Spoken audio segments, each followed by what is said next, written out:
सभी भक्तों को जय श्री कल्कि भगवान की। भक्तों, ये हमारी प्रार्थना है जो हमें प्रतिदिन सोने से पहले एक बार ज़रूर कहनी है भगवान श्री कल्कि को, क्योंकि ये जो प्रार्थना है वो अनिवार्य है। और ये जो स्क्रीन पर चल रहा है, ये छोटी प्रार्थना भी आप कर सकते हैं और बड़ी प्रार्थना ये पीछे है जो ये भी कर सकते हैं। इसका आप प्रिंट आउट निकलवा के आप घर में पूजा स्थान पर चिपका लें, तो आपको याद रहेगा कि प्रतिदिन रात को सोने से पहले ये प्रार्थना करनी है हमको, क्योंकि प्रार्थना में बहुत शक्ति होती है, बलशाली होती है। प्रार्थना में ही हमारी पुकार होती है, क्योंकि जो कल्कि भगवान की भक्ति है वो किससे संबंधित है, किससे रिलेटेड है, इसलिए ये सब चीज़ प्रार्थना में है। तो प्रार्थना हमको कहनी है प्रतिदिन। और दीदी आगे बताएंगी आपको प्रार्थना का महत्व और क्यों ज़रूरी है और किस लिए अनिवार्यता है इस प्रार्थना को करना। तो चलिए भक्तों, हम आगे समझते हैं। और एक बात बताना चाहूँगा कि देखिए, जो कलयुग है, कलयुग कली राक्षस, वो अभी इस युग का राजा है।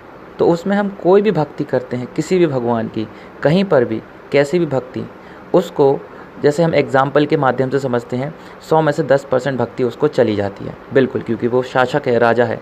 जैसे मोदी शासन में टैक्स जाता है, कोई भी छोटी से छोटी चीज़ खरीदने पर उसको टैक्स जाता है। ऐसे ही जो आज का राजा है उसको टैक्स जाता है। मतलब क्या, हमारी भक्ति का फल उसको 10% पहुँच जाता है। तो हम जैसे कल्कि भगवान की भक्ति करते हैं और ये समर्पण करते हैं, जो समर्पण मतलब समर्पण को ही प्रार्थना बोला है और प्रार्थना ही हमारा समर्पण है। तो ये प्रार्थना हम जब रात को सोने से पहले बोलते हैं, कहते हैं प्रभु को, तो हमारा 100% पूरा कल्कि भगवान के चरणों में हमारी भक्ति चली जाती है। फिर वो कली राक्षस नहीं छीन पाता और कली राक्षस के खाते में नहीं जाती हमारी भक्ति का फल। तो अब जो कली राक्षस है वो अमीर नहीं हो पाएगा। मतलब कली राक्षस के पास कुछ आएगा नहीं, तो वो किससे, मतलब किस प्रकार का वो अपना साम्राज्य स्थापित करेगा और बढ़ाएगा, क्योंकि उसके पास कुछ आएगा ही नहीं। और अगर हम ये प्रार्थना नहीं करते हैं, हाँ, तो फिर उसके खाते में सनातन धर्म के अकॉर्डिंग, सनातन धर्म के अनुसार उसका फल चला जाएगा, भक्ति का फल चला जाएगा, जो छठा अंश बोलते हैं जिसको, मतलब एक नॉर्मल वे में बोलें तो 100 में से 10% उसको चला जाता है। तो हमको ये प्रार्थना अनिवार्य है, बहुत ज़्यादा अनिवार्य है। बाकी हम पूरा विस्तार से दीदी से समझते हैं। चलिए, जय श्री कल्कि भगवान की। जय माता दी, हर हर महादेव, जय श्री कल्कि भगवान की। भक्तजनों, अब हम लोग जानते हैं कि हमें जो भी हम लोग शुभ कर्म करते हैं, जो जाप करते हैं, जो महामंत्र आप लोग कर रहे हैं, जो चालीसा पढ़ रहे हैं, आप लोग नित्य कर्म कर रहे हैं, उसका जो शुभ फल है वो हमें भगवान को किस तरह समर्पण करना चाहिए। तो वो इस तरह है। हे श्री कल्कि भगवान महाराज जी, आपने अत्यंत कृपा करके जो हमसे आपका ये महामंत्र का जाप करवाया, आपने जो चालीसा पढ़वाया, अगर आप में से कोई भाई बंधु हैं, भक्तजन हैं, जो जैसे मान लो हनुमान चालीसा पढ़ते हो, दुर्गा चालीसा पढ़ते हो, यहाँ तक कि कोई और भी मंत्र का जाप करते हो, तो सबका, तो आपको कहना है प्रभु, आपने जो अत्यंत कृपा करके अपने महामंत्र का जाप करवाया और बाकी सारे मंत्र जाप चालीसा सब कुछ करवाया, वो सब कुछ का फल आपके कमल रूपी चरणों में हम सादर समर्पित करते हैं। इसे आप अपने सतयुग सहित प्रकट होने के काम में लीजिए। भूमि का भार उतार दीजिए, गऊओं का रक्षा कीजिए, हमारे सच्चे ब्राह्मणों, सच्चे साधु, सच्चे संतों, सच्चे भक्तजनों की रक्षा कीजिए प्रभु। पृथ्वी की रक्षा कीजिए, देवता लोगों की रक्षा कीजिए, पालना कीजिए, राज सिंहासन पर विराजमान हो जाए, महासतयुग कर दीजिए। अपना दरबार प्रकट करें, अपने दरबारी प्रकट करें, अपने भक्त प्रकट करें, अपनी लीला प्रकट करें प्रभु। प्रभु, आप अपनी कृपा करें, हमारे सभी, जो हम लोग सभी सच्चे भक्त हैं, सभी सच्चे भक्त को सत्य बुद्धि दीजिए, शुद्ध भक्ति दीजिए, हमें शुद्ध भक्ति दीजिए, अपनी भुवन मोहिनी माया से बचाइए। हे श्री कल्कि भगवान जी, जितने आपके भक्त हैं उनकी मन बुद्धि वाणी को अपनी ओर लगा लीजिए और उनसे अपना काम लीजिए, उनको ऐसी दृष्टि दीजिए जिससे वो निर्भय होकर जीते जी आपका काम कर सके। बोलो बोलो श्री कल्कि भगवान महाराज की जय।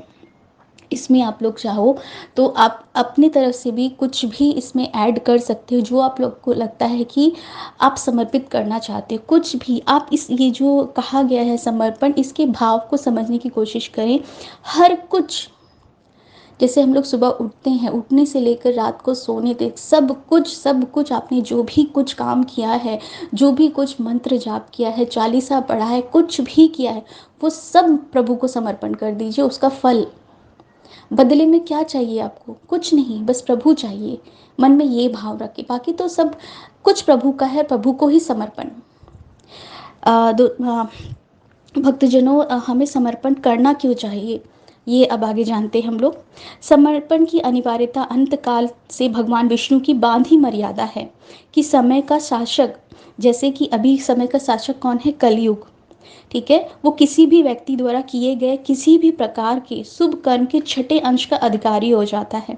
यानी आप जो जाप कर रहे हो, कुछ भी कर रहे हो, तो इस काल का, जैसे जिस कहते हैं ना कि राज का राजा जो है वो अपना कर वसूल करता है ना, टैक्स लेता है, तो उसी तरह समझ लीजिए ये जो कलयुग का जो राजा है वो क्या करता है, जो आप शुभ कर्म करते हो उसका वो छठा अंश जो है, आप जो भी जाप कर रहे हो उसका छठा अंश वो ले लेता है कलयुग।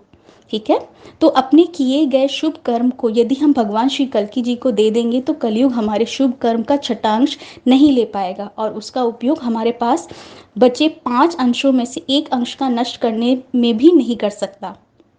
ठीक है, मान लीजिए कि हमने 6 माला की है। ठीक है, यदि ये मालाएं समर्पित नहीं की गई तो इनमें से उपरोक्त जो विधान है, जैसे कि 4 मालाएं हैं, उसका फल जो है वो हमारे पास बचेगा और 2 माला जो है वो क्या करेगा, वो कली अपने पास रख लेगा, भक्षण कर लेगा।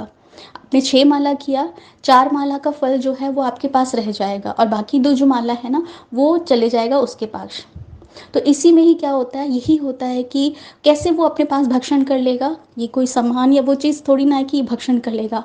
वो क्या करेगा कि आपका जो अच्छे कर्म होंगे, आपके जो अच्छे विचार होंगे, उसके बीच बीच में अपनी दुष्टता वाली बातें लाएगा, विचार समर्पण करेगा, डाउट्स, बहुत सारी गंदगी दिमाग में डालेगा। तो वो क्या करेगा, बीच बीच में वो चीज़ें डालते रहेगा। तो आप अच्छे कर्म करते जा रहे हो लेकिन बीच में अगर वो भी गंदगी भी आती जा रही है तो सफाई पूरी कहाँ हो पा रही है। तो इससे अच्छा जो भी आप माला, जितना भी माला का जाप कर रहे हो वो प्रभु को समर्पण कर दीजिए।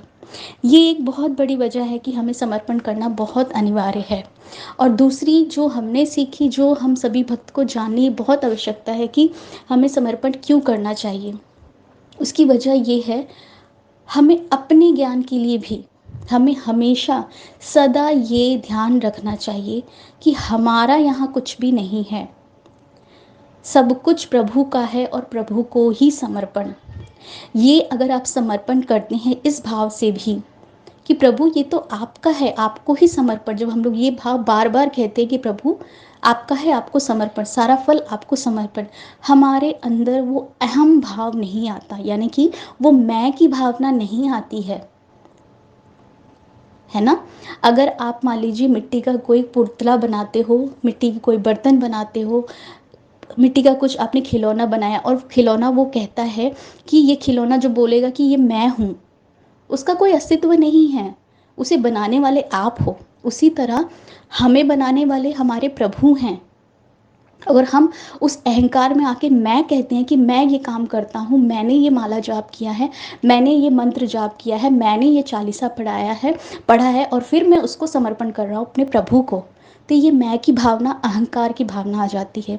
वहीं जब हम लोग समर्पित कर देते हैं सब कुछ कि प्रभु मैं कहाँ, वो तो आपका और आपको ही समर्पित, तो पूर्ण रूप से प्रभु के चरणों में चले जाता है। और आपको हमेशा ये बात अपने जहन में बैठाए रखता है कि नहीं, समर्पण मतलब सब कुछ समर्पण, मैं तो वही मट्टी का पुतला हूँ, पल में जो ढेर हो जाऊंगा।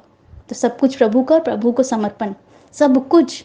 इसीलिए स्वयं को भी ये स्मरण दिलाने के लिए, ताकि हमारे अंदर वो अहम भाव ना आए, मैं की भावना ना आए कि मैंने जाप किया है, मैंने चालीसा पढ़ा है, मैं ये कर रही हूँ, मैं वो कर रहा हूँ, है ना। तो इसलिए भी समर्पण करना ज़रूरी है।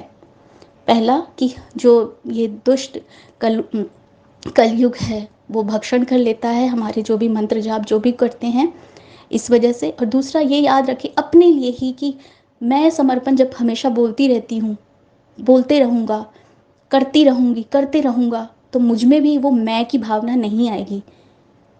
वो सब प्रभु करवा रहे हैं, प्रभु को ही समर्पण। तो इसीलिए भक्तजनों हमेशा समर्पण ज़रूर करें, चाहे आप एक माला की जाप करें, चाहे आप एक अगरबत्ती जलाएं, चाहे आप कहते ना भगवान को बस नमन करें सर झुका को, तभी भी सोने से पहले अवश्य समर्पण ज़रूर कर दें। प्रभु आपने जो सारे दिन में मुझसे एक छोटी सी छोटी कार्य भी करवाई है, वो सब कुछ उसका फल आपके चरणों में समर्पण समर्पण समर्पण। तो भक्तजनों समर्पण इसलिए बहुत ज़्यादा आवश्यक है। जय माता दी, हर हर महादेव, जय श्री कल्कि भगवान की, संपूर्ण समर्पण समर्पण समर्पण।